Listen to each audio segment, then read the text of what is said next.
Les structures plissées, on doit respecter donc, ce qu'on avait dit dans les couches monoclinales. On commence toujours par les couches les plus récentes. Or, on sait que les couches les plus récentes sont tournées vers le cœur du synclinal. Or, ici, si je remarque bien, j'ai un pendage qui est ici. Ça veut dire que cette couche, si je fais ça, je tourne, je reviens, regardez, les pendages, ils vont dans des sens opposés. Donc forcément, je sais que je vais avoir cette structure. Ensuite, j'ai un autre pendage ici, d'accord? Donc cette couche-là, si je la suis, elle va tourner dans ce sens. Automatiquement, je vais avoir un synclinal, ok? Parce qu'ici, on est dans des couches sédimentaires. Les couches sédimentaires, on connaît l'ordre des couches. Donc j'ai la C1, la N3, la N2, la N1, la J8, la J7, la J6 et la J5. On sait que la C1, c'est la plus récente. Or, moi, je vous ai demandé de représenter cette coupe-là. Donc, je sais que j'ai un anticlinal suivi d'un synclinal, suivi d'un autre anticlinal. Simplement, cet anticlinal, il a été érodé jusqu'à la J7. Il a touché un peu de la J7, ok? Alors qu'ici, il a touché jusqu'à la J5. C'est-à-dire qu'il ne reste qu'un petit bout de J6 aux alentours et de J5, ok? Donc, je vais avoir un autre anticlinal un peu plus bas parce que l'érosion, elle a touché, regardez bien, en principe, c'est ce qu'on va avoir, d'accord? Mais ça, c'est pas précis.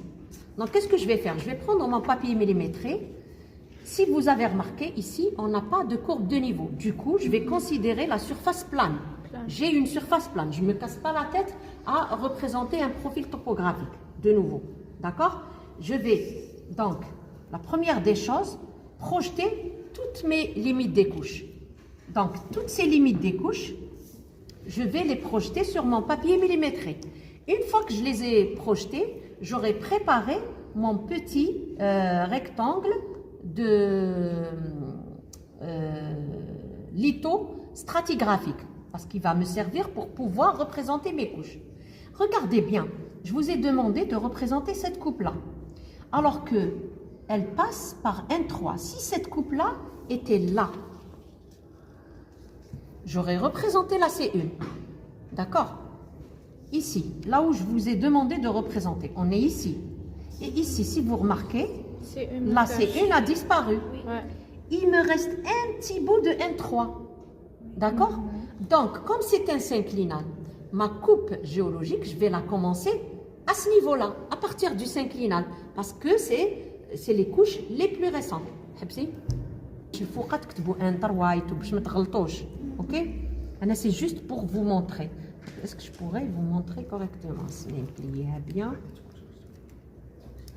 Donc, la première des choses, démarre, on va d'abord projeter toutes les limites des couches, d'accord, sur mon papier millimétré.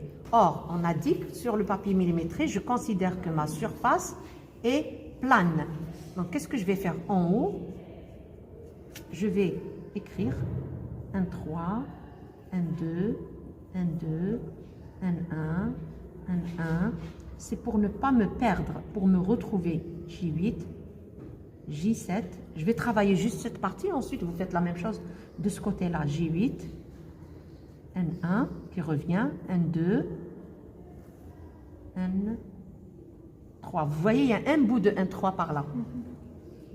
Supposons que j'ai pris ce profil-là, hein, c'est un profil horizontal, ok? Donc, qu'est-ce que je vais faire? Je prends mon papier rectangulaire de la colonne lithostratigraphique, je vais le mettre de telle façon à ce que je puisse bouger à l'aise, pour que je puisse travailler avec. Un petit bout de papier que vous devez préparer pour votre examen de géologie, parce que vous risquez, vous le préparez pour mieux représenter vos couches, ok?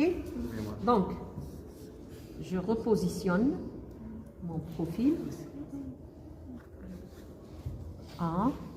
Toujours, vous mettez tout ça, toutes ces informations.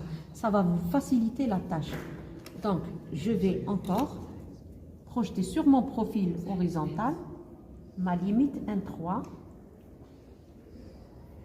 la limite de N2, la limite de N1, donc j'ai N1. Vous voyez, je réécris parce que pour ne pas me tromper, N2, N1, J8, suivez bien, J8,